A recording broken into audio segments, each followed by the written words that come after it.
pôr aqui. Tudo bem com vocês? Como é que foi de feriado?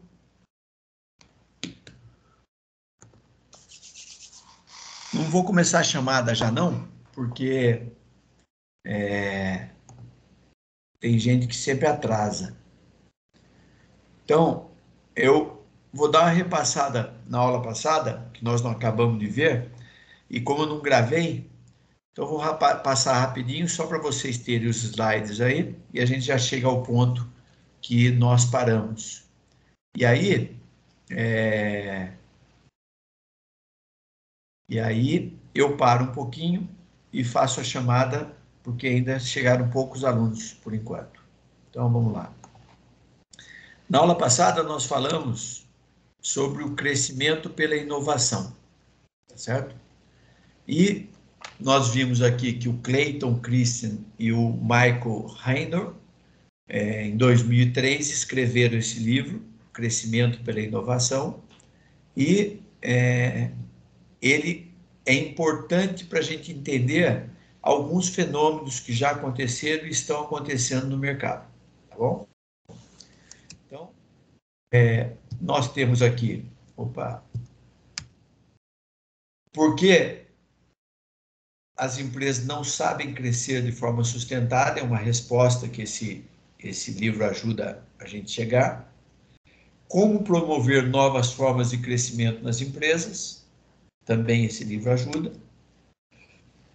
Aqui o destaque de que o crescimento é importante, porque as empresas criam valor para os acionistas por meio do crescimento lucrativo.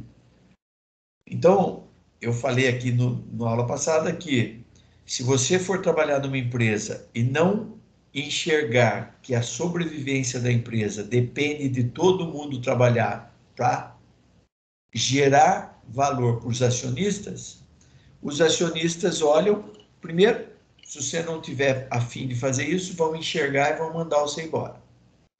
Segundo, se ninguém quiser fazer mais isso para a empresa, ela faz como a Ford fez e foi embora do Brasil. Está indo embora. Eu acho que nessa linha, a Ford tentou, há alguns anos atrás, quando foi para a Bahia, ela tentou ir para um lugar novo. Para vocês terem ideia, um amigo meu, diretor da Ford, quando ele foi para a Bahia, ele falou: Arcione, a Ford na Bahia, nós somos tratados que nem Deus. Ele falou: eu me sinto até constrangido quando eu vou num restaurante, vou em algum lugar, que as pessoas vêm falar comigo do jeito que eu nunca fui tratado nem na minha cidade. Ele era daqui de Taubaté. Nem em Taubaté. Meu pai, que foi diretor da Ford, eu, diretor da Ford, era um tratado que nem ninguém. Ele falou: por quê? Eu fui descobrir porque é o seguinte, na Bahia não tem emprego com o nível de benefícios e salários que a Ford trouxe. Não tem empresa aqui. Então eu cheguei aqui, todo mundo me vê como o cara que paga o melhor salário da região, dá os melhores benefícios, o funcionário pode tirar o carro da Ford mais barato. Então, durante os últimos 10, 20 anos aí que a Ford foi para a Bahia, ela viveu uma nova realidade. Só que ao longo do tempo, os sindicatos também vão atrás lá e migram e começam a pressionar a empresa, dizer que a empresa ganha dinheiro, e parar aquela história toda que a gente ouve. 20 anos depois que a Ford foi lá para a Bahia, está indo embora do Brasil. A GM foi lá para Rio Grande do Sul, tentar fugir do sindicalismo aqui de São Paulo. A Volks foi lá para São José dos Pinhais, no Paraná.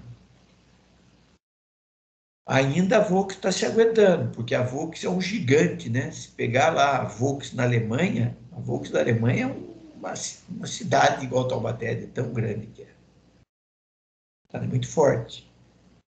Mas A hora que o acionista vê que os funcionários não querem mais gerar valor para ele, que os dirigentes não conseguem mais gerar valor para ele, que o país não valoriza mais o produto que ele vem oferecer e os empregos que ele gera, ele vai embora. Vai levar o dinheiro dele para quem dá valor, que foi quando a Ford foi para a Bahia. Em São Paulo não dava mais valor para ela, foi para a Bahia, lá todo mundo dava valor. Só que depois também acabou. Certo? Negócios maduros têm muita dificuldade em transpor os riscos oriundos da busca. Eu já falei na aula passada, né, que os próprios gerentes e diretores se acomodam, porque o ato de ser promovido nas empresas, por mais meritocrático que seja, ele tem uma grande fatia de experiência. Então, entre o cara novo, que tem grande chance, e o antigo, que tem grande experiência, o antigo acaba sendo promovido com mais facilidade. E aí, ele está sendo promovido e ele sabe que o outro carinha ali tem muito mais conhecimento e muito mais arrojo que ele. Só que ele não vai dizer isso. Certo? E aí, ele vai se proteger a todo custo para impedir que aquele que tem mais arrojo, mais vontade e tal, apareça. Então, ele começa a cercear o crescimento. Então, as empresas têm uma enorme dificuldade de crescer, de inovar, porque os próprios dirigentes passam a ser medrosos, avessos ao risco. Perseguir o crescimento de maneira errada pode ser pior do que a estagnação. Então, quando você não tem, né, uma estrutura que efetivamente quer mudar, você pode mudar de forma totalmente equivocada.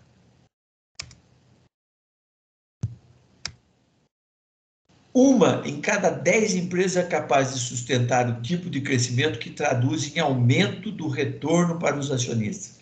Nota, já repeti na aula passada, estou repetindo hoje, na verdade. Falei na aula passada. Esse livro é escrito por pessoas nos Estados Unidos. E lá eles aceitam como primeiro objetivo é aumentar o valor para o acionista. O acionista está satisfeito? Ele mantém emprego, ele paga salário, sem mimimi. Tá? Porque lá eles sabem que se você quiser ser arrojado, você vai, monta a sua própria empresa e pode ficar milionário. Só que a vida do milionário não é uma vida tranquila de quem trabalha 8 horas por dia e vai embora dormir e assistir novela. O cara é milionário, mas trabalha 24 horas por dia. Aí eu citei o exemplo da AT&T, a gigante da telefonia americana, que perdeu 50 bilhões de dólares em 10 anos tentando criar valor para o acionista. Né? Só que eles estavam embasados no telefone fixo, enquanto o mundo já estava enxergando que o futuro era fim do telefone fixo e todo mundo ter celular. Não sei se eu comentei, mas em 95, na Finlândia, né? Eu falei da Finlândia, mas acho que eu não falei isso. Numa fábrica que eu fui, meu cicerone estava falando no telefone celular com alguém, e aí eu notei que ele estava olhando por uma janela, a fábrica estava aqui, e a administração da fábrica era em frente, tinha vários andares, janelas de vidro, quem estava na parte administrativa enxergava a fábrica. E o cara conversando e gesticulando, eu vi que ele estava conversando com alguém que estava lá numa dessas salas, no celular. Aí quando ele terminou, eu falei, poxa, você estava falando com alguém lá? Estava. Falei, mas estava falando no celular? Por que eu fiz isso? Porque no Brasil eu tinha acabado de comprar um celular, paguei $2.000, era aquele analógico da Motorola, que tinha que andar com 3 baterias, porque ela acabava durante o dia. E lá, o cara falando, e era caro, E o cara falando com o outro dentro da fábrica no celular. Ele falou, não, aqui nós não temos mais telefone fixo. Não temos rádio, né? Porque na época a gente usava rádio dentro da fábrica. Ele falou, ó, não temos rádio. Rádio você tem que ficar arrumando bateria. Não, todo mundo tem celular. E usa o celular. Então, em 95, na Finlândia, os caras já não tinham mais ramal nas empresas, não tinha mais rádio, usavam celular. Então, imagina, a AT&T, gigante mundial da telefonia, da época em que o Ford dizia que o carro podia ser da cor que qualquer um quisesse, desde que fosse preto, a AT&T falava, todo mundo pode ter o telefone da cor que quiser, desde que seja preto, porque o telefone dela era aquele pretão com discão, analógico. 50 bi em 10 anos. A base da valorização da empresa está na taxa de crescimento futuro. Então, eu vejo quanto ela vai crescer, trago para valor presente, engenharia econômica, vocês aprenderam isso, se não aprenderam, vão aprender. E aí, o valor presente daquele investimento, comparado com quanto você vai ter que investir, diz se é bom ou não fazer aquele investimento. Uma pergunta, eu acho que eu já fiz, eu não lembro a resposta. Vocês já tiveram, né, no 6º semestre de engenharia econômica?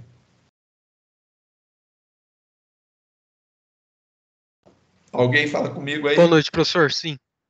Sim. Então, para eu falar que pensar no fluxo de caixa de um investimento, trazer para valor presente, comparar com o investimento para ver a taxa de retorno sobre o investimento, todo mundo aí sabe o que eu estou falando, né? Matheus?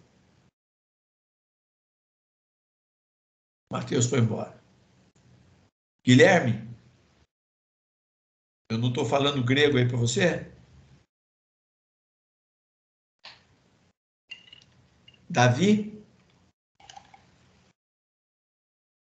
Pior que eu não sei não, professor.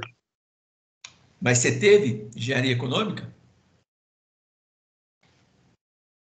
Não tive, professor, até porque eu vim transferido de outra faculdade. Nossa, eliminar a matéria sem você fazer? Eu fiz, acho que uma outra matéria de economia lá. Eu não lembro como é que se chama exatamente, mas engenharia Aí fizeram econômica eu não tive. equivalência. Tá bom, fizeram a equivalência, né? Mas quem fez aqui? Gabriel, engenharia econômica, vocês viram o valor presente e taxa de retorno? Gabriel?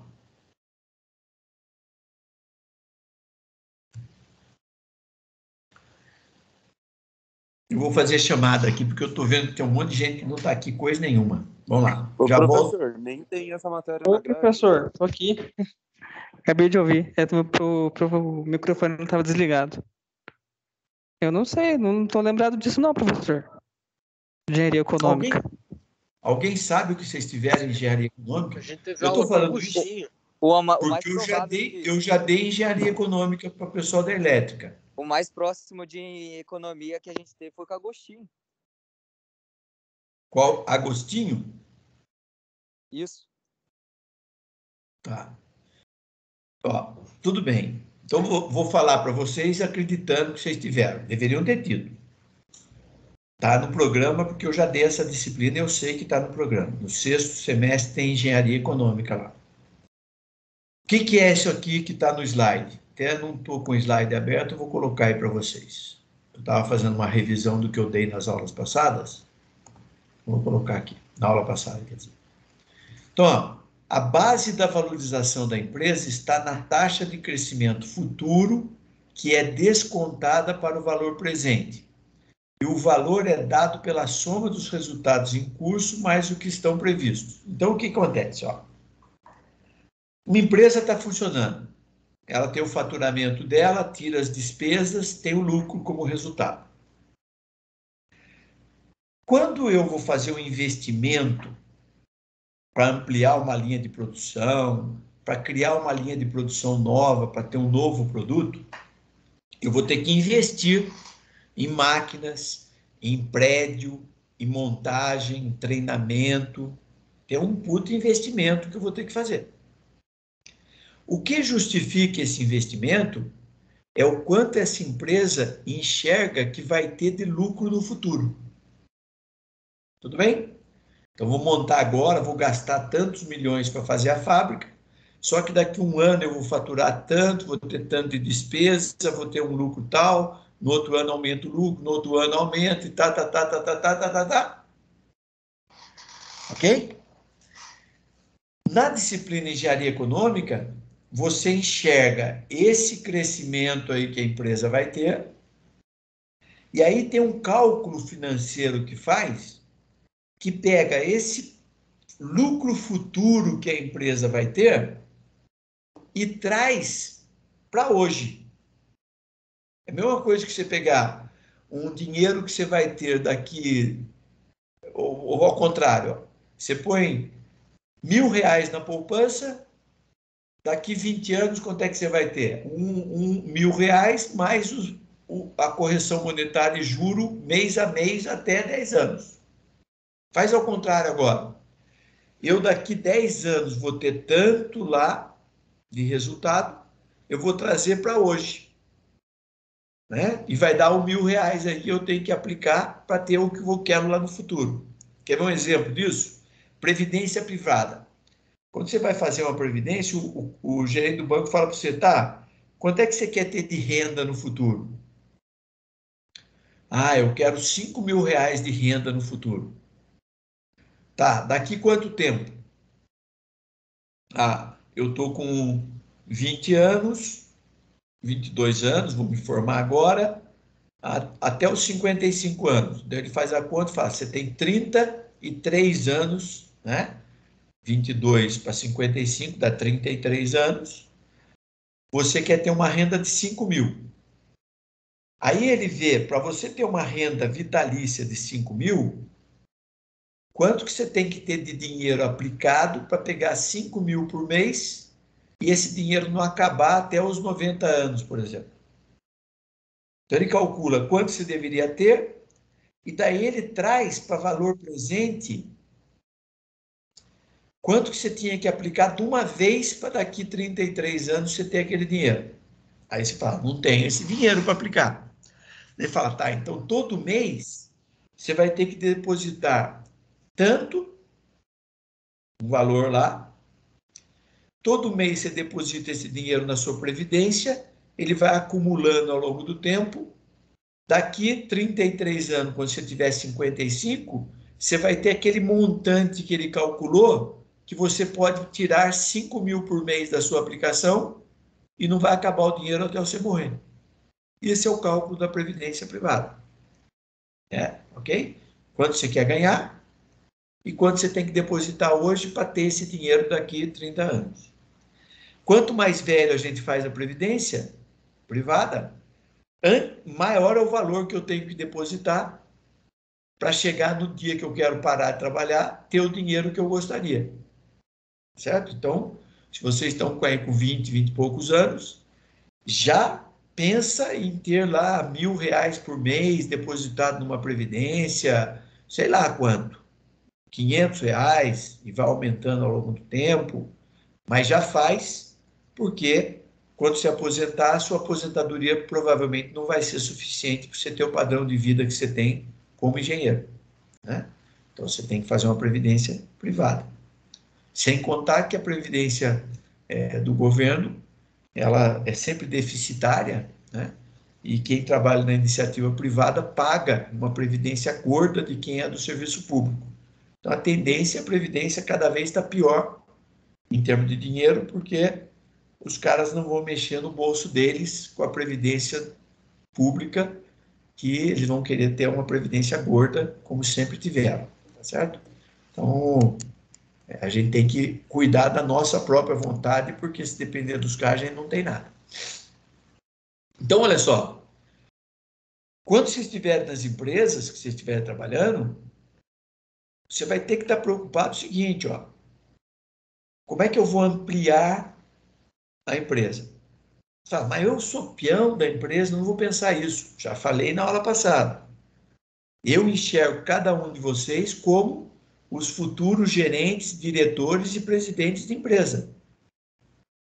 Formação para isso vocês têm.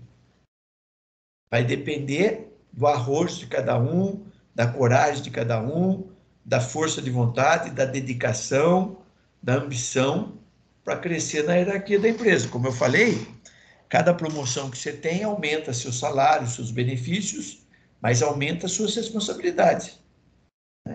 Eu, como executivo na Votorantim, trabalhava 60, 70, 80 horas por semana. Falava, como, professor? Ganhava hora extra? Não, era cargo de confiança. Por que trabalhava isso? Porque minha área rodava 24 horas, 7 dias por semana. Quando tinha problema, eu tinha que estar lá para resolver. E tinha problema direto. Então, eu ficava o tempo inteiro tendo que resolver problemas. Ah, mas era pago por isso? Era. Ganhava bem, não posso reclamar, não. Mas quem gosta de entrar às 7, 8 horas da manhã, sair 6 horas, sem dor de cabeça, final de semana, nem pensar na empresa, não vai ser um executivo de empresa. Certo?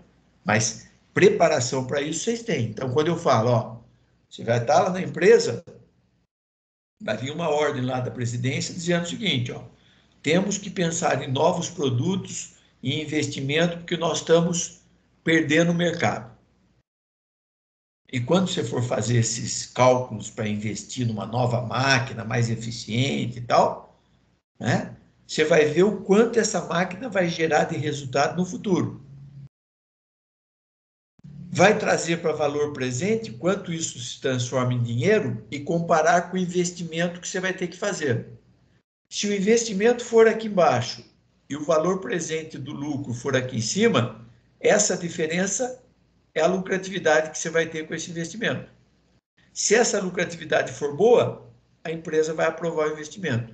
Se você for fazer o investimento e traz para valor presente e o lucro é michuruca, não justifica fazer o investimento. Tá? Então, constantemente, o executivo de empresa tem que estar preocupado em como aumentar o valor da empresa para o acionista. Para manter os preços das ações, a empresa precisa crescer. A ação no mercado, ela vive da expectativa futura da empresa. Se a empresa está estagnada, a expectativa dela é parar no tempo, as ações dela perdem valor, a empresa passa a valer menos. Aí ninguém quer investir na empresa, o futuro da empresa é sair do mercado. É só a expectativa futura positiva que faz os investidores investirem nas ações das empresas e com isso a empresa valoriza e valorizando, ela tem mais investidores e tem mais crescimento e tem mais dinheiro, tem tudo. Então, essa é a realidade. A magnitude dessa aposta do mercado no crescimento, oriundo de fontes desconhecidas, é em geral baseado nos antecedentes. Então é o seguinte, eu vou lá no mercado e falo, ó, quero aumentar o capital da empresa porque eu vou crescer 50% nos próximos 2 anos. As pessoas vão acreditar se o seu histórico for de falar e fazer. Se o seu histórico for mentiroso, ninguém vai acreditar em você. Certo? Então, a idoneidade da empresa sempre vai ser determinante. Aí eu falei de alguns casos aí da Fortune, não vou entrar em detalhes, já falei na aula passada. Aqui outros, tá? Aqui outros dados. As consequências, pressão sobre a alta gerência para recuperar crescimento, luta no ambiente que o histórico demonstra ser difícil alcançar êxito. Sobre a inovação, por que será que a obtenção e sustentação do crescimento são tão difíceis? Será que a inovação é uma caixa preta? Será que os gerentes são incapazes? Aí aqui ó, né, nós afirmamos aquilo que eu acabei de falar aí, né, que os gerentes influenciam muito pouco no crescimento da empresa, porque eles, na verdade, até atrapalham. Okay? Aqui fala de alguns dados, falei disso aqui também. Ok, eu quero chegar, aqui já falei dos gerentes, aqui. Como superar nossos concorrentes mais poderosos? Parei aqui na aula passada. Que estratégias resultarão em sermos liquidados pelos concorrentes?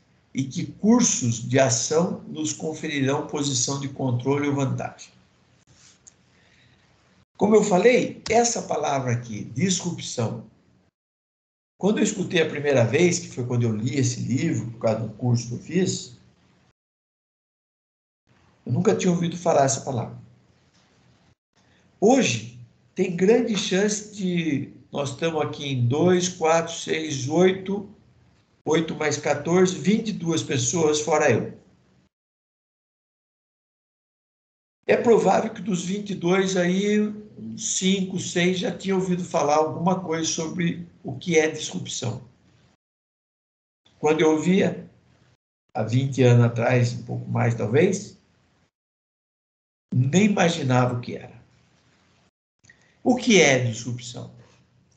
O dilema da inovação identificou duas categorias distintas, sustentadoras e disruptivas, em função das circunstâncias da inovação.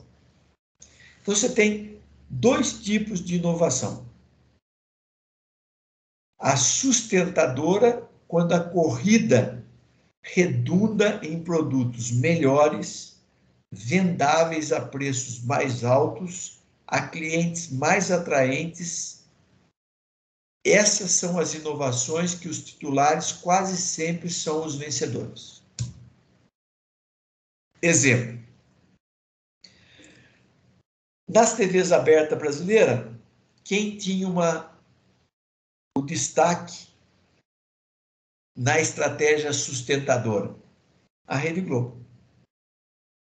Quando surgia um Luciano Huck, lá na Bandeirantes, fazendo um programinha lá qualquer, e começava a fazer sucesso, de preferência, se ele tinha um programa até no horário nobre da Rede Globo, onde tinha as novelas, ela ia lá e contratava Luciano Huck. O Fausto Silva, que acabou de sair da Globo, começou com um programa chamado Perdidos na Noite, na Bandeirantes. O Serginho Groisman, que faz lá o Fala Garoto, lá na madrugada, tinha um programa na Rede Cultura, às 8 horas da noite, no horário da novela da Globo. O Jô Soares tinha o Meia-Noite lá do Jô Soares, no SBT. A Maria Braga estava em outro canal. O que a Globo fazia? Começou a despontar em outro lugar, ia lá, pagava muito dinheiro para o cara para ele sair. Vamos pegar o caso do Serginho Groisman. Ele tinha um programa diário, às 8 horas da noite, na Rede Cultura. A Globo chegou, Rede Cultura, tem dinheiro? Não. É uma TV educativa, não tem nem salário direito. É tudo... Salário não tem nem venda de propaganda. Ela só pode fazer atividade social, sei lá. Consequentemente, quem trabalha lá ganha pouco. A Globo chegou para o Serginho Groisman e falou, ó, eu tenho um programa para você fazer madrugada de sábado. Pô, quem está começando a vida artística tem um programa no horário nobre, todo dia.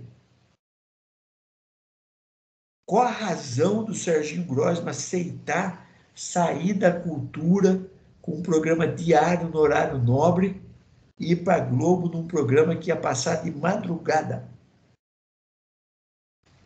Alguém tem uma opinião por que ele aceitou?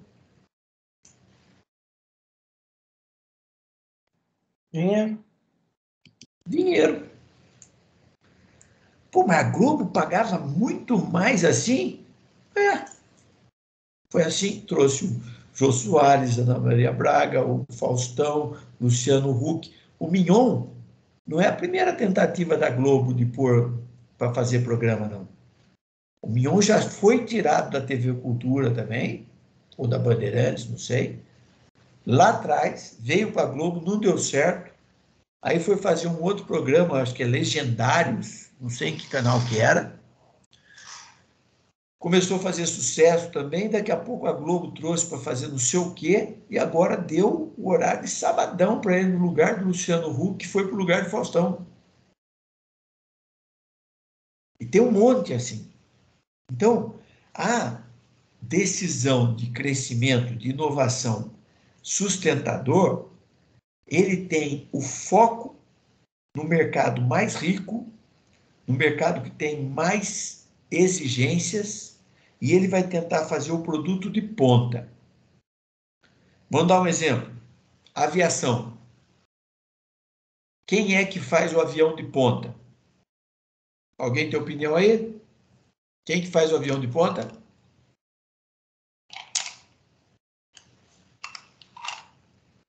Quem? Não ouvi. Engenheiro? Empresa. Que empresa que faz os aviões de ponta no mercado?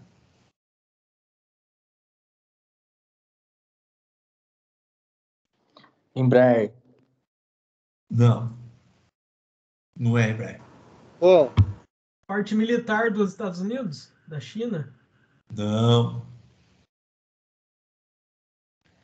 São duas. São as duas gigantes que mataram as outras. Eu sei qual É a Boeing nos Estados E a Unidos Airbus. e a Airbus na Europa. São eles que têm avião para 700 pessoas, tem avião não sei o quê, tal. Né? Aquela francesa tentou fazer o avião supersônico, né? Até esqueci o nome. Só que ele começou a dar defeito, enquanto os outros levavam 10 horas para fazer Estados Unidos e Europa, ele fazia em 5 horas, sei lá. Mas não foi para frente. Quem manda na aviação hoje é a Airbus e a Boeing. Quanto eles investem para manter essa liderança? Uma fortuna. Uma fortuna fazendo as turbinas, que não são eles que fazem, mas ele tem parceria com a GE, com o Bombardier para fazer as melhores turbinas. Tem os parceiros dele que faz a fuselagem. Eles têm que estar na ponta. Estratégia sustentadora. Para vender avião para as maiores companhias aéreas, para fazer o transporte internacional. Né? Você pega um avião da Lufthansa, né? Que tem os banheiros tudo no subsolo. Outro avião, outro estilo. Aí você pega os aviões que foram desenvolvidos lá para Emirates, para esses árabes aí que fazem os aviões loucos, você pega a primeira classe dos caras, puta, é um desbunde. Quem faz? Essas empresas. Carro. Quem que tem a política sustentadora? As marcas top, aquelas que têm a Fórmula 1 para fazer e teste de coisa que hoje está na Fórmula 1, amanhã está nos carros. Hoje, os carros sofisticados, né? Estão equipados com sensores de tudo quanto é jeito. Você vai fazer uma curva, você não tem controle sobre o carro. Se você estiver numa velocidade menor do que deveria estar na curva, o carro vai acelerar. Se você estiver numa velocidade maior do que você podia ter na curva, ele vai desacelerar. Se você estiver inclinando a direção mais do que devia, ele vai corrigir. Se você frear, ele corrige. Se você for derrapar na saída, ele corrige. Tudo com sensor. Onde é que começou isso? Nas corridas.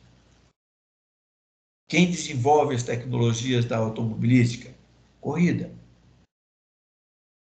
Então, quem faz isso? McLaren, Ferrari e sei lá quem mais. E aí, essas empresas acabam tendo sempre contato. Então, por exemplo, a Mercedes, né? Tem um motor Mercedes, tem a tecnologia que depois ela leva para os carros dela. A BMW tinha um motor da Williams, não sei se ela tem hoje um motor mais na Fórmula 1. A Honda não era nada no mundo internacional, aí de repente estava fazendo um motor e durante algum tempo os melhores motores da Fórmula 1 eram da Honda. Então, são políticas sustentadoras. E aí os caras colocam que o outro tipo de política é a disruptiva. Quando desafia comercializar produtos mais simples e mais convenientes, vendáveis a preços mais baixos, a clientes menos atraentes, as estreantes tendem a superar as titulares. Nesse livro aqui, a Embraer é citada como sendo uma empresa que, em cima de uma estratégia de crescimento, de inovação disruptiva, ela podia, no futuro, ser aquela que ia competir com a Boeing e com a Airbus. Provavelmente, se a Boeing e a Airbus bobearem no transporte por drone e a Embraer entrar nesse mercado antes deles, ela pode ser a líder desse mercado no futuro. Se vocês não sabem, a Embraer já tem um projeto em fase de projeto conceitual, já deve começar a fazer protótipo do transporte tipo drone, né? E não sei como é que estão as outras, provavelmente tem mais gente fazendo isso, na China com certeza tem gente fazendo, certo? Mas quando você tem uma nova tecnologia dessa, as grandes empresas que estão nadando no poder acabam bobeando e outras entram. Mas antes disso, já diziam o seguinte: a Embraer tem uma estratégia de crescimento disruptivo que pode ganhar tanto dinheiro que daqui a pouco está competindo com as outras. No Brasil, a TAM Linhas Aéreas teve um crescimento disruptivo. O Brasil tinha a VASP, tinha a Varig, que era internacional, potentíssima, tinha a... não vou lembrar agora. Tinha 3 ou 4 grandes empresas de aviação, sendo que a Varig era internacional, as outras mais nacionais. A TAM começou assim, ó, transporte aéreo Marília. O tal de Rolim era um piloto e ele fazia viagem executiva. Aí ele começou a ver o seguinte: pô, a esse preço de passagem que os caras estão cobrando, eu vou aumentar meu volume. E aí ele não conseguia concessão para ir para os grandes estados. Ele não conseguia pôr o avião dele no aeroporto de Cumbica, não conseguia colocar em Galeão no Rio, não conseguia. Ele só conseguia fazer voos regionais. Então, por exemplo, não podia ir para o aeroporto de Cumbica, ele conseguia vir para São José dos Campos. Ele conseguia ir lá para o Santos Dumont, no Rio. Não conseguia Confins na Bahia, em Minas, mas conseguiu outro menor, Pampulha, acho. E aí, ele começou com aviões pequenos, de 100 lugares, 50 lugares. Começou com um avião holandês, Fokker, que depois até teve muito problema de manutenção, avião caiu e tal. Antes dele começar a ter problema aqui, ele trocou os aviões, mas ele começou com esse Fokker. E ele dava um atendimento diferenciado Não era barato a passagem dele, porque os outros eram caros, então ele podia cobrar caro, só que aquele caro dele permitia que ele atendesse o cliente diferenciado. Então ele tinha, eu lembro bem, foi a primeira companhia que num voo de 1 hora e meia, tinha comida quente sendo servida. Não era um saquinho de amendoim, um suco qualquer. Tinha comida. Lanche quente. Depois, ele colocou na sala de embarque, ele alugou espaço específico dele, e você chegava para o embarque, tinha um serviço de bar lá, com suco, café, tudo incluído na passagem. E aí ele colocava um piano na área de embarque e ficava o pessoal tocando piano ainda. Ele passou a ser referência, benchmark de atendimento ao cliente no Brasil. Enquanto a Varig, gigante, tratava mal os clientes. A VASP, estatal, falindo. E a outra, que eu esqueci o nome, também falindo. O que aconteceu? Abriu espaço nos aeroportos, porque a VASP que saiu fora e a outra empresa saiu fora. A TAM foi lá e abocanhou o mercado. Questão de tempo, ela estava disputando com a Varig, de repente ultrapassou a Varig e até a Varig fechou. Quem entrou no lugar da Varig depois foi a Gol. A outra companhia Transavião, alguma coisa assim. O que a TAM fazia? Ela estava oferecendo o produto dela para aquele cliente mais exigente. Deixa eu pôr um marcador de texto aqui. Para o cliente mais atraente, que tinha os preços mais altos e tal. Não. Ela estava oferecendo para o cliente que nem tinha condição muito de voar, mas com preço um pouco abaixo daqueles lá de cima, com o avião da Boeing, da Airbus, não, o avião da Fokker.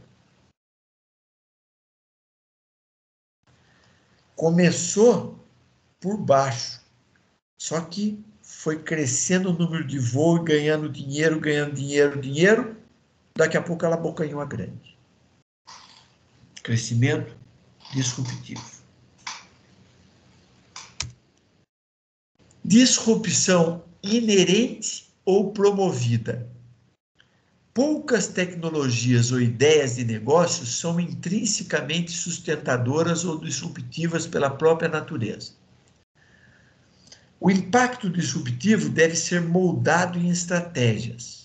Os construtores bem-sucedidos de novos negócios de crescimento acelerado sabem, de maneira intuitiva ou expressa, que as estratégias de disrupção aumentam a chance de sucesso competitivo. Vamos dar um outro exemplo aqui. Depois vocês vão entender o que é a disrupção. Eu, quando fiz engenharia, eu acho que eu nunca tive aula com nenhum... Eu tinha um mestre. Se abusar, tinha 1 ou 2 mestres que deu aula para mim. Doutor, ninguém. Eu fui ter aula com o primeiro doutor quando eu fui para Getúlio Vargas, em que tinha um tal de Ramon Garcia. Puta professor de nome e tal. Doutor na área dele. Um vagabundo. Dava uma puta aula, mas ele não tinha pressa para dar aula. Eu chegava de São José dos Campos, que eu trabalhava em São José, ia de ônibus, chegava na GV em cima da hora. E aí, a gente ia para a sala de aula, cadê o professor? Nada do professor. Aí eu falei, puxa vida, eu passo num barzinho ali, outro dia eu parei para tomar um suco, ele estava lá. Aí combinei com o pessoal da sala, que todo dia eu ia chegar e ia passar no bar. Se ele tivesse lá, eu ia arrumar um jeito de levar ele para a sala de aula, porque ele era bom. Bom. Então, passei a ter a incumbência da turma.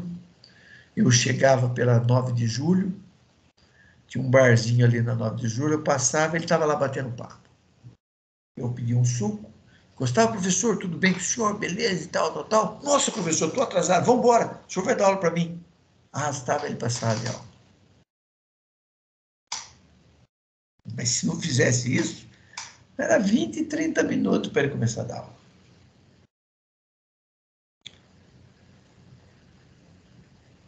Primeiro doutor só na pós-graduação. Por que que hoje, se abusar não, acho que todos os professores que deram aula para vocês, o é mestre ou é doutor. Né? Eu mesmo, Regis Mané aí, né?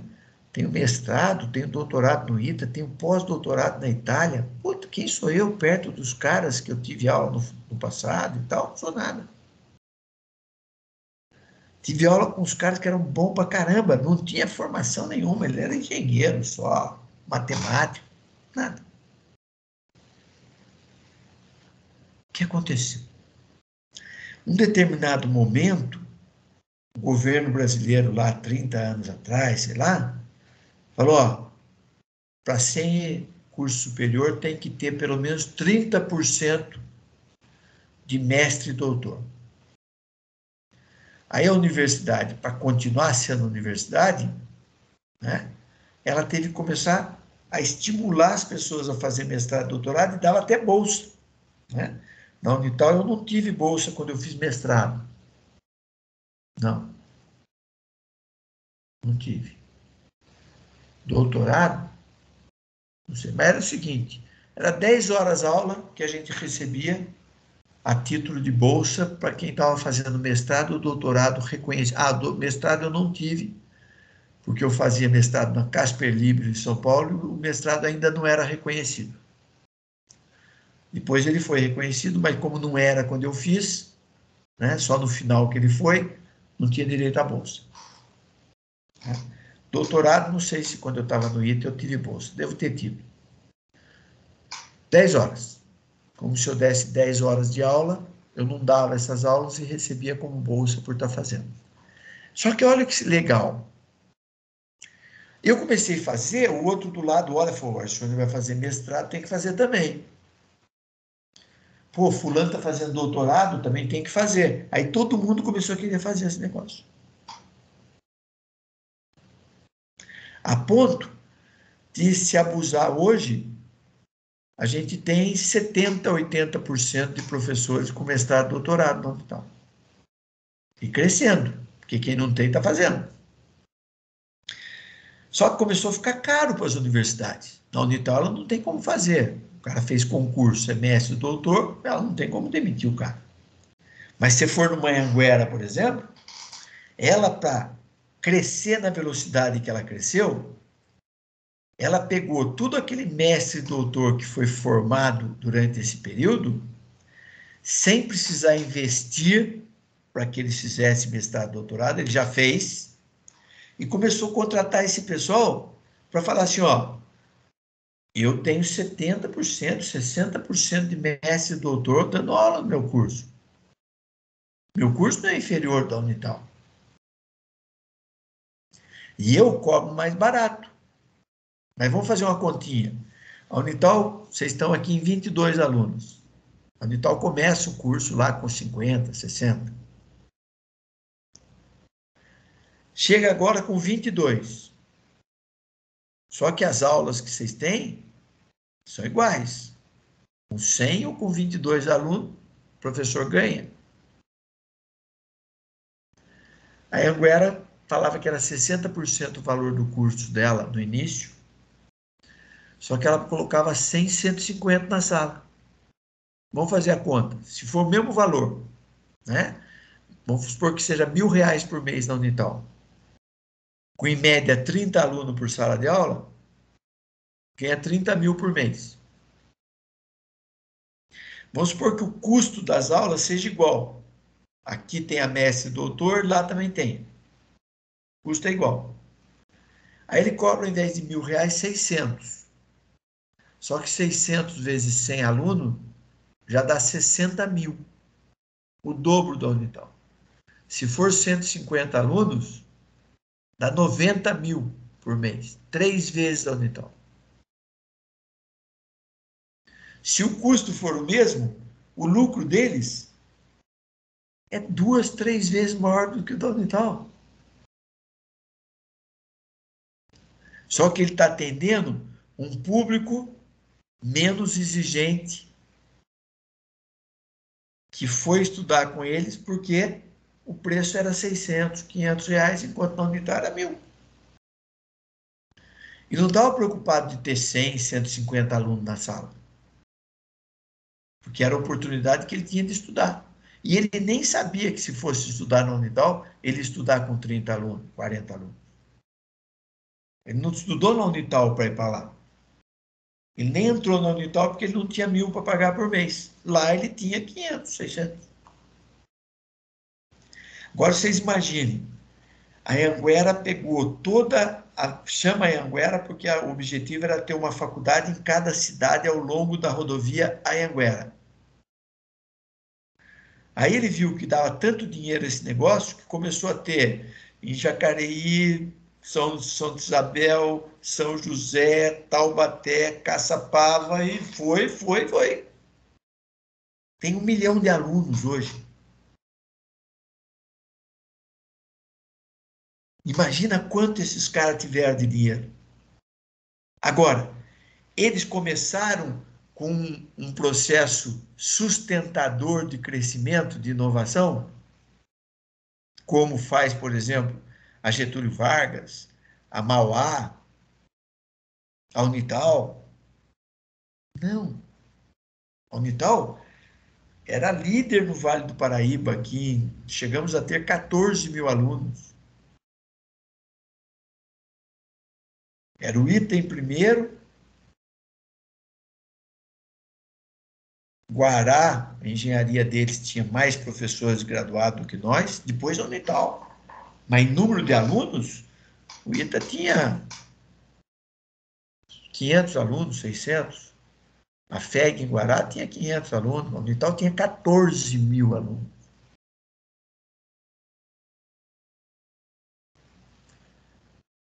O crescimento não foi pelo sustentado, foi pelo disruptivo.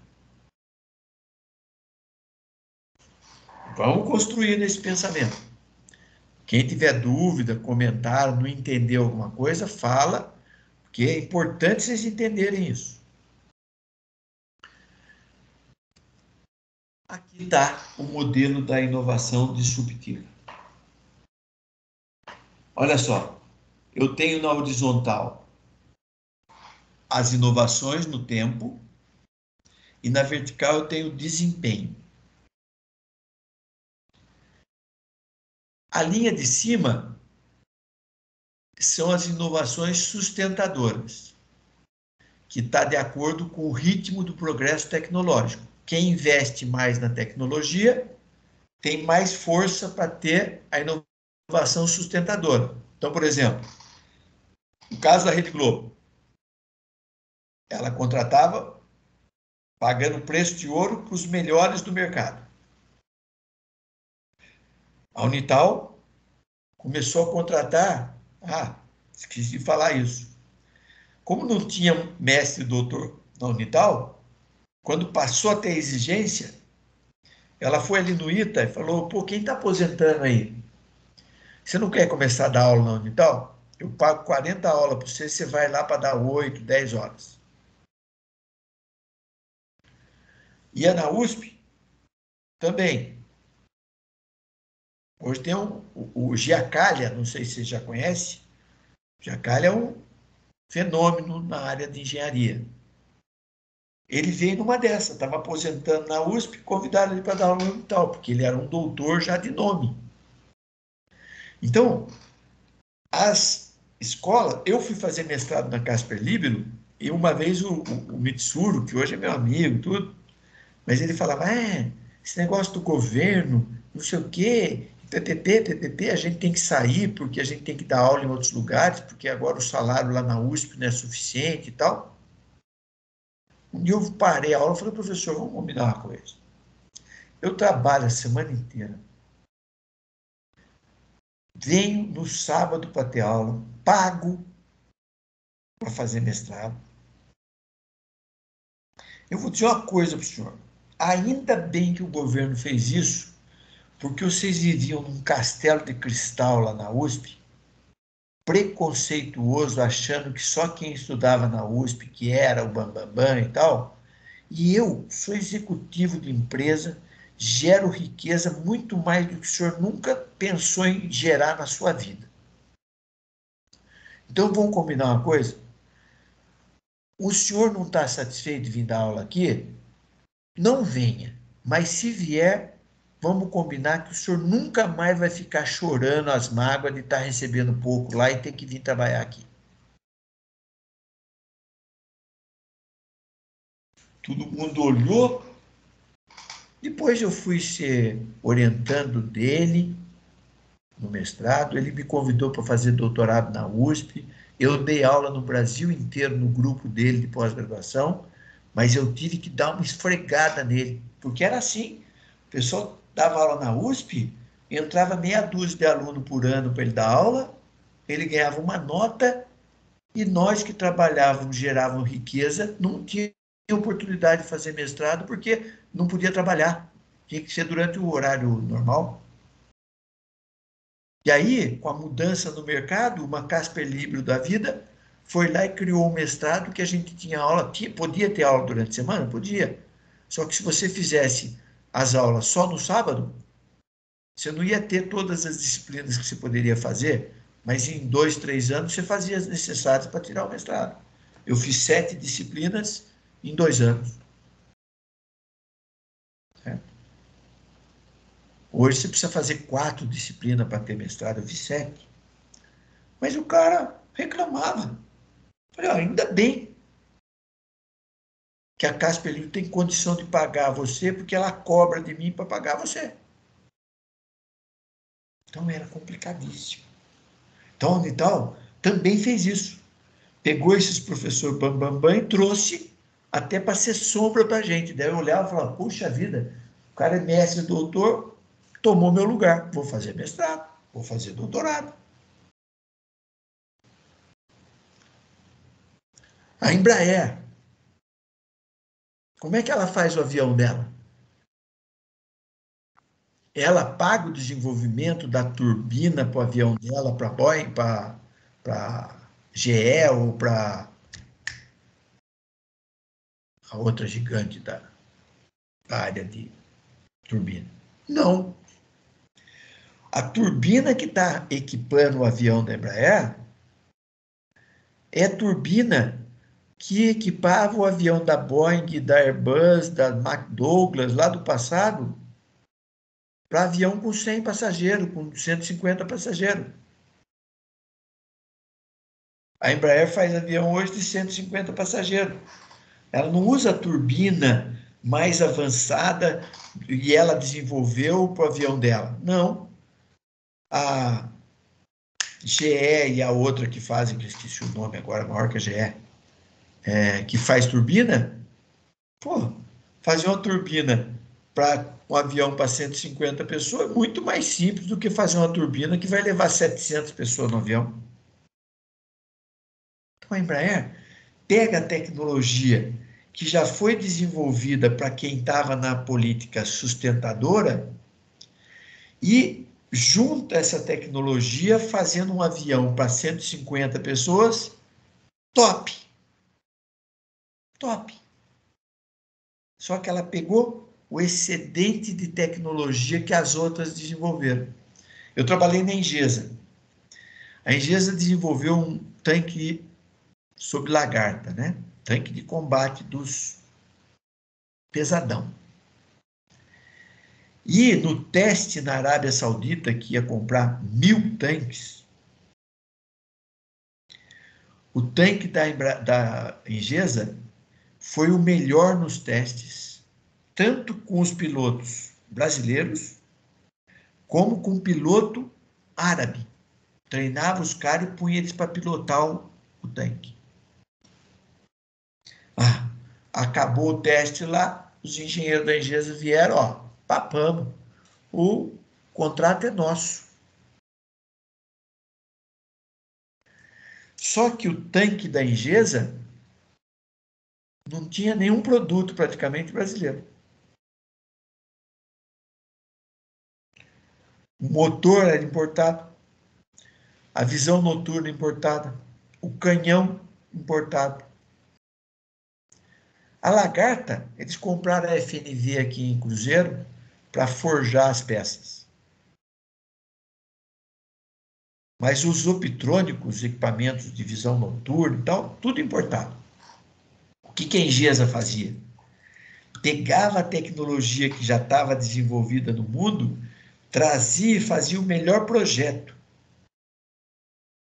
Tá.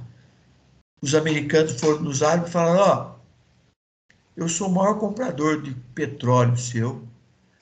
No meu carro tem tantos por cento dos componentes são americanos. Você vai comprar o carro do brasileiro, que não compra nem um terço do combustível, do petróleo que eu compro. Eles têm 20%, 10% do carro dele que é fabricado por eles mesmo. O resto é fabricado por mim, pelo inglês, pelo alemão. E sabe o que aconteceu? Nada. Não comprou o carro da Engesa, comprou o americano. Mas, em termos de juntar o que tinha de melhor no mundo e fazer um quebra-cabeça ali e ter o melhor carro de combate, a Engesa tinha. Mas não tinha investimento em tecnologia. Ela pegava a tecnologia que já estava desenvolvida.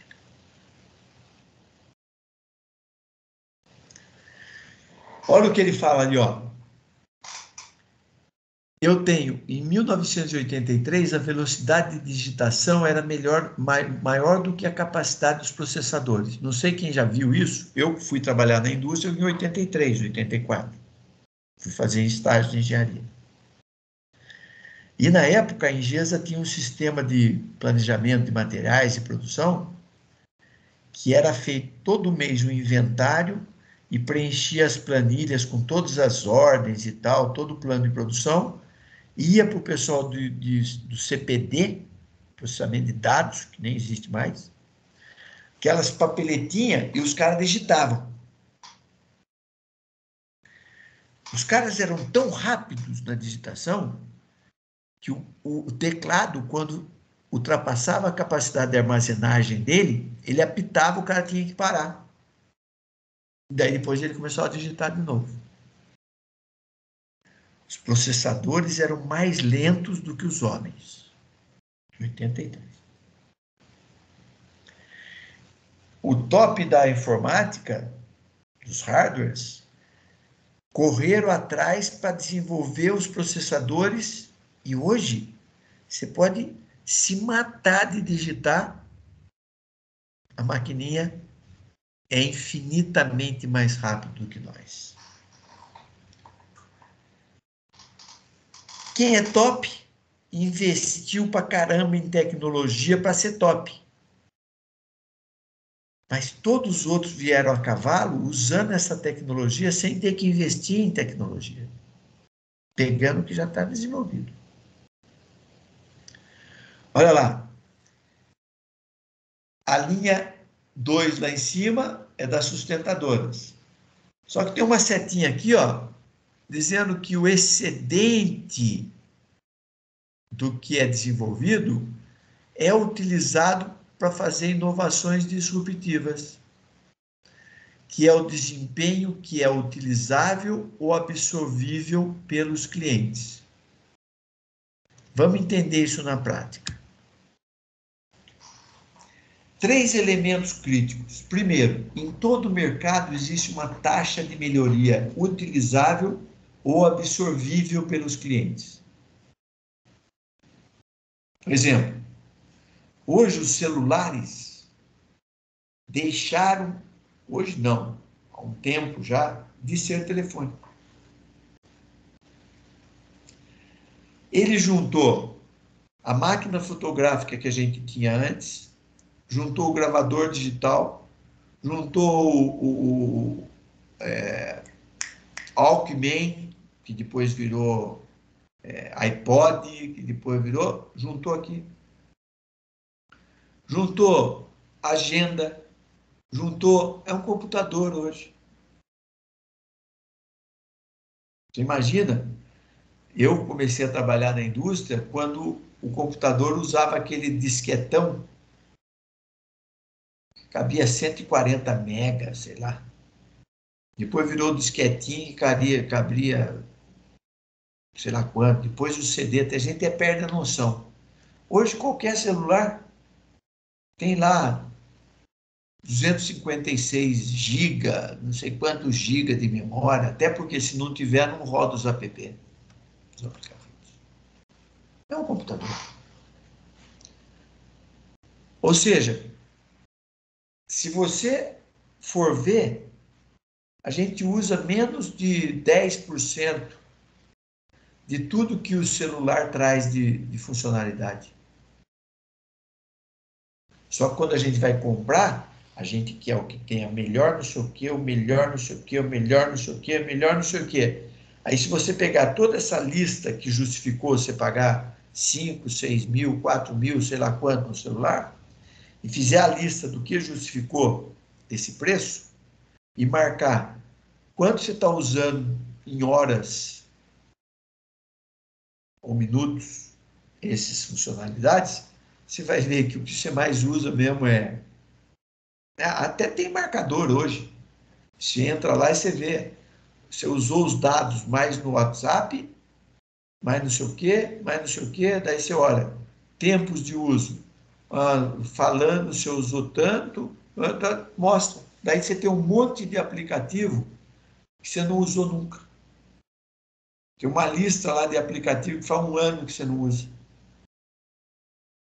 Está ocupando espaço. Está justificando, eu tenho isso aqui porque tem um aplicativo que faz isso, faz isso, faz isso. Que é o quê? Melhoria utilizável ou absorvível. Segundo, todo o mercado tem sua própria trajetória de melhoria desenvolvida pelas empresas inovadoras. A inclinação da curva define a velocidade do progresso. Então, quando a gente volta aqui, né? A inclinação dessa curva aqui, que é o ângulo que ela tem aqui com o eixo, certo? Essa inclinação é o quanto a tecnologia está evoluindo. Ela pode ter uma evolução com essa inclinação, pode ter uma evolução aqui, ou pode ser um mercado que a evolução é lenta, mas ela tem uma evolução. Terceiro, é a distinção entre inovação sustentadora e disruptiva. A sustentadora objetiva os clientes mais exigentes e sofisticados por meio de desempenho superior ou até então disponível, Podem ser melhorias incrementais, quando eu melhoro o produto que já existe, que as boas empresas fazem anualmente em seus produtos, o Gol geração 8, que veio depois do geração 7, que veio depois do sei o quê, o Honda Civic, que teve o New Civic, depois teve o X Civic, que teve não sei o quê. Sustentadores.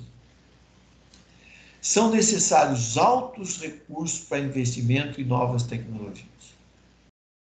E a disruptiva não procura oferecer os melhores produtos aos clientes de hoje, nos mercados existentes. Em vez disso, rompem e redefinem o modelo vigente, lançando novos produtos e serviços que não são tão bons quanto os até então disponíveis. Oferecem outros benefícios. São mais simples, mais convenientes e mais econômicas, atraindo, sobretudo, clientes novos ou clientes menos exigentes. E o exemplo aqui, Gol Linhas Aéreas. Quando a TAM já era líder, que tinha passado pelo processo disruptivo, mas da era líder, a Varig saiu, a TAM começou a dominar o mercado. O que a Gol fez? O dono da Gol era dono de transporte de ônibus. Então ele quis uma viagem daqui para a Bahia, daqui para o Nordeste, lá leva 3, 4 dias de ônibus. Isso custa combustível, custa o motorista, tem custo. O que a Gol fez? Vou oferecer um voo para quem anda de ônibus. E chegou a ter passagens mais baratas do que o ônibus daqui para o Nordeste, daqui não sei para onde. Então, ela não estava querendo pegar o cliente mais exigente. Só que daí o serviço dela era o quê? Não tem serviço de bordo. Não tem equipe de check-in, você faz o check-in eletrônico. Reduziu o custo para ser uma viagem de ônibus voando. Deu tão certo que a TAM começou a diminuir o serviço dela também. E as duas hoje dominam o mercado em pé de igualdade. Depois que o produto disruptivo conquista novos mercados, ou as camadas menos sofisticadas dos mercados existentes, inicia-se um ciclo de melhoria. Como a tecnologia evolui numa velocidade superior à capacidade de absorção dos clientes, né? Hoje o celular evolui numa velocidade muito maior do que a gente consegue absorver. O processador é muito mais rápido que a nossa capacidade de digitar. Os disruptores já estão em trajetória de ultrapassagem dos titulares.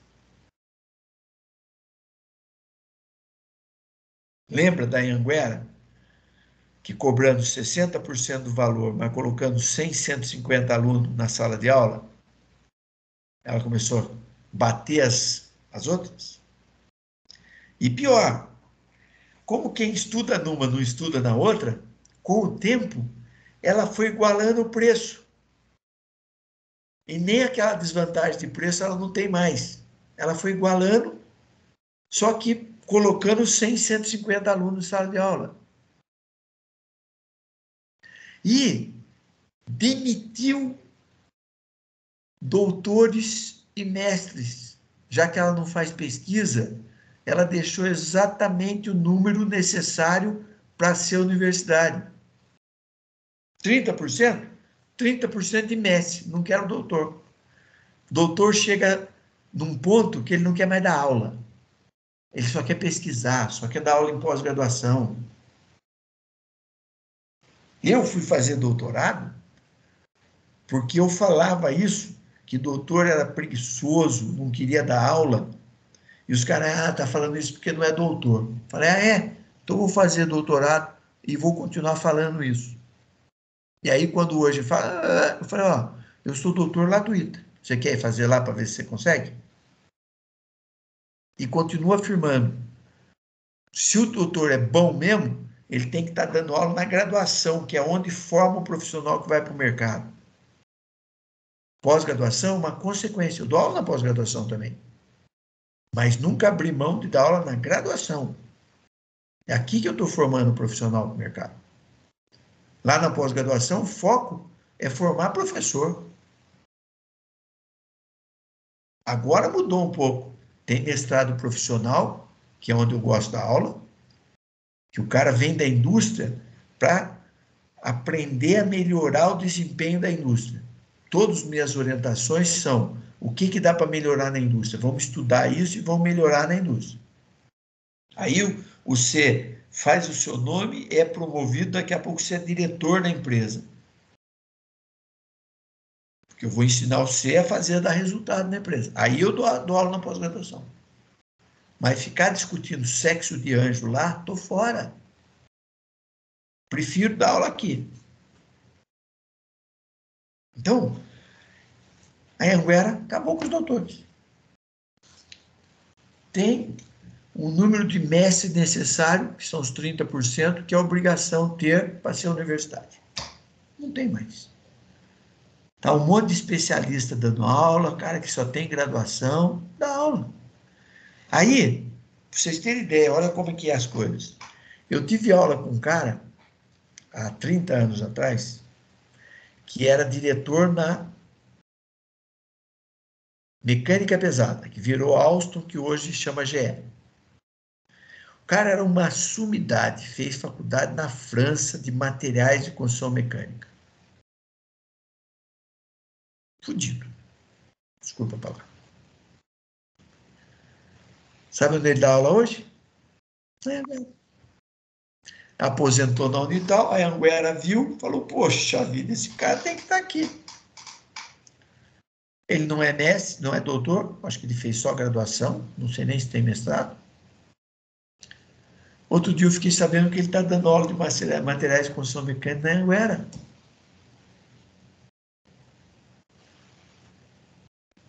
Então, você vai pegando o excedente de tecnologia que o mercado vai expulsando. Ah, tá velho já, esse cara agora não, agora tem outro melhor aqui. Tem um doutor aqui para dar e tal. Esse não precisa mais. O cara tá dando aula lá. Estou falando para vocês, foi um dos melhores professores que eu já tive.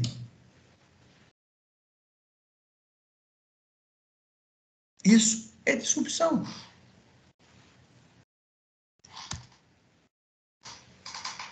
Qual a reação dos titulares? Paralisia. Quem está top, até acordar, já foi engolido. Estão focados no desenvolvimento e aperfeiçoamento para promover inovações sustentadoras. É ali que é o foco dele. Toda a sua motivação para escalar o mercado em busca de segmentos mais e mais sofisticados. Não estão dispostos a defender o novo mercado ou baixo mercado. Eles até dão graças a Deus quando aparece alguém que vai atender aquele cliente pobre, que não exige nada, que não dá valor para o produto sofisticado. Ele fecha os olhos. Usa-se chamar esse fenômeno de motivação assimétrica. Eu só olho para o melhor. Eu quero fazer o melhor. Esse é o início da solução do problema da inovação. Olha aqui. Vou dar só isso e vamos encerrar hoje. Na aula que vem a gente abre para discussão sobre isso. Eu queria que vocês pesquisassem esse assunto. Ah, professor, eu tenho isso para fazer, tenho isso para fazer. Meu, sem chororô. Eu estou nesse mercado há 30 anos a mais do que vocês. Fiz tudo isso que eu falei para vocês sem nunca não estar trabalhando em paralelo o dia inteiro. E como eu já falei, quando eu fiz meu mestrado, eu trabalhava 50, 60 horas por semana na Votorantim. Então, tudo que vocês falam que é difícil, é mesmo. E por isso que nós somos diferenciados. Por isso que vocês, segundo o professor Márcio, que deu aula para vocês, sou amigo do Márcio de infância. O Márcio é professor aposentado da FEG e professor da Unital. O Márcio um dia falou, Marcione, lá na FEG eu tenho uns alunos bons pra caramba para fazer pesquisa e tal, mas que não enxerga nada de mercado. Porque eles não trabalham. Os nossos alunos da Unital, os trabalhos são muito mais práticos, porque ele está no dia a dia. Quando a gente está falando, ele está pensando no que ele tem que fazer na empresa dele. Quando tem um trabalho, ele é melhor. Então, aquilo que parece desvantagem para a gente, eu trabalho o dia inteiro, tá? Só serve de chororô, porque é uma puta vantagem que nós temos, porque nós temos experiência. E isso está valendo muito mais no mercado do que o carinha que fica o dia inteiro estudando lá e não sabe nada do que acontece no mercado. Quando ele entra, ele vai entrar em atividades de pensar, só que ele não sabe produzir. Então, sem chororô, tá? Não deu para fazer? Eu não vou cobrar. Eu sou professor, é o seguinte, faz quem quer. Quem não quer, só não chora comigo. Ah, eu não tenho tempo, não quero saber disso.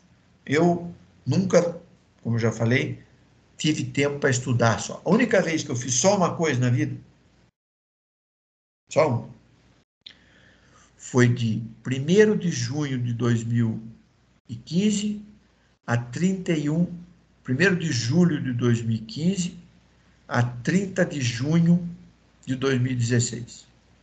Quando eu embarquei para a Itália e fiquei 1 ano fazendo pós-doutorado. A minha empresa ficou aqui, tocada por supervisor. Minhas aulas no Unital eu me afastei. Minha família ficou no Brasil e eu fiquei 1 ano na Itália só trabalhando em pesquisa. Acordava, ia para a faculdade, à tarde ia para casa, comia, dormia, final de semana ia passear. 1 ano, quando eu tinha 52 anos, eu fui fazer isso. Eu comecei a trabalhar com 14.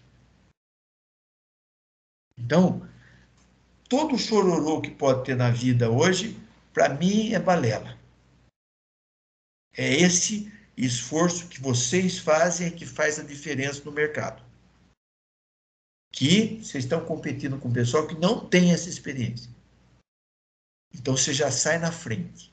Antes a gente saía atrás. Porque o diploma do cara, segue. O cara fez Unital. Fez Poli. O cara fez Unital. Hoje não tem mais isso. Hoje é o desempenho que vai pegar. E aí quem tem essa experiência que nós temos de estar no mercado e estar estudando, saímos 10 quilômetros na frente dos carinhas que se formam e nunca trabalharam. Então, sem chororô. Pesquisa sobre crescimento, inovação disruptiva. O exemplo que eu vou dar aqui é um exemplo. Quer pesquisar? Pesquisa isso aqui. Domínio das grandes siderúrgicas integradas. Nossa, deixa eu ver o tempo. Tem tempo. Custo, 8 bilhões. O que o japonês fez? O japonês sofria com 2 problemas. Não tem minério de ferro, então importava, e ia o minério para o Japão, que tinha 12, o minério brasileiro de ferro, um dos mais ricos que tem no mundo, tem 12% de ferro. Então, para cada tonelada de minério que ia nos navios do Japão, 120 quilos era ferro. 880 quilos era terra. Tanto que o japonês construiu ilha, né? Você vai para... Qual é o nome do lugar? Kyoto, Osaka. O aeroporto de Osaka é uma ilha construída. Você pega um trem da cidade de Osaka, ele atravessa o mar, assim, não sei quantos quilômetros, você chega no aeroporto. O aeroporto foi feito. O japonês não tem espaço. Segundo problema que o japonês enfrentava, ele tinha esse de ter que comprar o minério, da usina integrada para fazer o ferro gusa e depois transformar em aço. E tinha um problemão de sucata, porque tudo que era descartado virava um inferno para o Japão em termos de sucata. Ele não tem espaço para nada. Tem nada. Um japonês falou, mas aqui nessa sucata tem ferro. Mas é uma mistura aqui. Aí ele desenvolveu o forno elétrico, que ali em cima está descrito como mini usina. O que ele fez? Uma panela, 3 eletrodão, joga a sucata lá dentro, encosta esse eletrodo na sucata. Vocês são eletricistas, vocês sabem. Fecha um curto ali, tanto que tem que ter um transformador monstruoso para não estourar. Fecha o curto, usa eletrodos som de carbono para não desgastar. E aquilo lá gera um calor ferrado, atinge os 1000 e tantos graus, que dissolve a sucata. Só que ali é um miscelâneo, uma sujeirada. Dá para fazer chapa de avião nem é aço, chapa de carro? Não. Produto vagabundo, ruim. Que mercado que as usinas integradas não querem atuar? Ah, para fazer estribo, para fazer perfil, para fazer grade. Isso aí é muito caro para você transformar o ferro gusa em aço de alta qualidade e produzir essa porcaria de produto. As empresas nem querem fazer. Ah, não quer fazer? Então vou fazer isso aí. Pegava aquele aço lá que ninguém sabia do que era feito direito e começou a soltar no mercado com um produto alternativo de baixo custo, preço baixo, para substituir o de alto custo o material de qualidade das usinas integradas. Falando em data, 1960, né? Qualidade do aço ruim, entrada por baixo, para fazer reforço de concreto, estribo. O que é isso? Você tem a chapa o ferro vergalhão, que é o importante, e aí para manter ele junto, para ele ficar uniforme dentro do concreto, você tem um estribo. O estribo pode ser de um aço mais vagabundo. Começaram a fazer isso. As integradas ficaram felizes por entregar o osso, por causa da baixa margem de lucro, né? Você fazer aço de qualidade para fazer isso aí, preço era baixo, eles tinham baixa margem. Só que do outro lado, o cara que está usando sucata para fazer isso, o custo da matéria-prima dele é zero, que era sucata. Então, o que para um era uma margem de 7%, 4%, para o outro era uma puta margem, porque a sucata, o pessoal dava para ele no início. Com a vantagem de custo inferior, 20%, o setor era atraente para essas mini usinas. E eles infestaram o mundo com esse produto de baixa qualidade, que onde ele ia ser usado não era problema. Em 79, todas as integradas estavam fora desse segmento.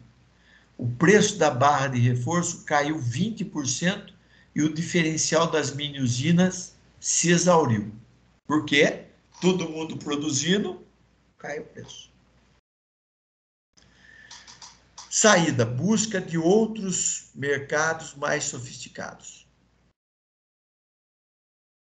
Em 84, mas tem um passagem anterior. Lembra daquele caldeirão que você fundia de baixa qualidade? Os caras desenvolveram um negócio que chama forno-panela. O que é isso?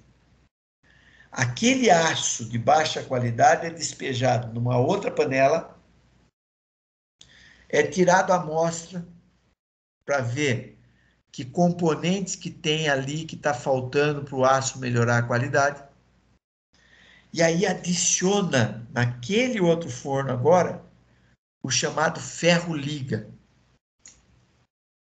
que são produtos especiais que têm os componentes que vão eliminar as impurezas daquele aço e vão dar condições do aço ser melhor. Em 84, as mini usinas entram na produção do mercado de vergalhões e cantoneiras. Eu trabalhei numa empresa da Votorantim, em Barra Mansa, que foi fundada antes da CSN e tinha extração de minério em Minas e tinha alto forno para produzir o aço, o ferro gusa e o aço para fazer vergalhão. Em 80 e pouco, desativaram os alto-forno e começaram a trabalhar com sucata. Sucata. 70% da matéria-prima dessa fábrica, ou de qualquer fábrica de aço longo, que fala vergalhão, perfil, é sucata. 30% é ferro-liga para corrigir o aço. Em 90, mais um ciclo e as integradas estavam fora do mercado de vigas estruturais e, mais uma vez, a recompensa foi o fim dos lucros. Deu um salto quando a Nucor atacou o mercado de laminados. Hoje, quando eles escreveram 2003, sua capitalização, seu lucro, é muito maior do que a maior usina integrada dos Estados Unidos, a US Steel. E a Bethlehem Steel faliu. Eu conheci essa Bethlehem Steel. 95. Olha só, os caras começaram com aço de baixa qualidade, com o forno panela melhoraram um pouco, entraram em vergalhão, entraram no outro, chegou no momento em que eles foram competir com a CSN, que faz chapa de aço a partir de ferro gusa, com a Cosipa, com a CST lá de Vitória, com as gigantes mundiais de aço integrado. Por que isso? Porque usando sucata, o custo de produção é mais baixo e hoje a sucata é vendida a preço de ouro. Tem um mercado de sucata monstruoso no mundo. Porque todo mundo quer usar sucata. A própria CSN usa sucata. Porque hoje tem condições de você pegar aquele aço, aquele ferro, aquela porcaria que está lá na sucata e reprocessar e sair um aço de alta qualidade. Aqui, em Pindamonhangaba, tinha a Vilares, que a Gerdau comprou. Aqui a fábrica de Pinda, quem conhece aqui, não sei hoje, mas fazia aço especial. Você vai hoje lá, 70% da matéria-prima deles é sucata. Isso é crescimento disruptivo. Então, vamos encerrar aqui. Na próxima aula, eu queria que vocês pesquisassem o assunto para a gente discutir isso, né? E dar continuidade no tema que ainda tem, deixa eu ver quantos slides ainda para terminar essa apresentação. Tem aí mais uns 10 slides para a gente discutir sobre esse tema. Tá bom? Dúvidas? Falta 1 minuto. Tem 1 minuto para alguém falar o que quiser aí, até me xingar se quiser. Não? O senhor fez chamada no começo da aula? Pô, não fiz chamada, olha só, meu. Caramba. Deixa eu ver. Tá. Será que eu não fiz chamada? Que moleza. Vou fazer agora, pegar aquela turma que não ficou na aula. Joia. Faço no começo, tem uma turma que responde e some. Eu chamo, nem dá bola para mim. Dia 6 foi emenda, presença geral. Dia 13. Carlos Eduardo, tá aí? Não. Deixa eu pôr aqui a tela, que se alguém falar no chat comigo, eu não sei. Deixa eu ver aqui. Carlos Eduardo não falou nada comigo. Davi? Presente, professor. Felipe? Tá ali. Francisco? Professor, presente. Francisco tá ali. Gabriel tá ali. Gabriele não tá aí, não. Vamos ver aqui o Guilherme. Guilherme tá ali. Gustavo tá ali. Heitor tá ali. João Lucas tá presente. Ali. João Vitor tá ali. Qual deles? O Moraes e o outro também. O Juan tá ali. A Júlia Maria tá ali.